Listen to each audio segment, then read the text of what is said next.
Ura që lidh disa njësi administrative në rrugën nacionale Peshkopi-Bulqiz, e njohur si ura e Çerenecit, është e pasigurt qoftë për drejtuesit e mjeteve e qoftë për këmbësorët. Në këtë urë kalojnë me qindra automjete në ditë, teksa qarkullojnë në drejtim të fshatrave të Bulqizës, por edhe qarku të Elbasanit. Megjithatë ajo ka mbetur ashtu siç ka qenë ndërtuar disa dekada më parë. Drejtuesit e mjeteve dhe banorët ngrehin shëtësimin e barrierave anësore, të cilat sipas tyre nuk janë as pak efikase për t'i mbrojtur nga rënja në zallin e Bulqizës. Madje banorët tregojnë episode të aksidenteve që kanë ndodhur në këtë urë, ku ka patur edhe humbje në jetë njerëzore. Ata kërkojnë që ura të zgjerohet dhe t'i ndërtohen barriera me standarde që ju mbrojnë jetën.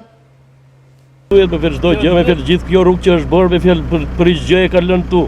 Duhet të ketë me vetë shenjat kush ka lol, kush ka përparësi, jo, bllokohet. Makina nuk i merr për një. Të shtu kanë ngel kjo ura, nuk ka vot dorë fare me këtë ndërtimin që kanë bërë tani. Ketë mbrojtje, po është faktik është e ngushtë, nuk i merr aty. Ajo është e mirë, të ketë mbrojtje është mirë për qytetarët, për çdo gjë. Tjetër se duhen mbrojtje të fuqishme. Makina o njerëz lëvizin. Pse mos jenë ato mbrojtjet? Këto ka ura e Çerenetit ku jemi ne.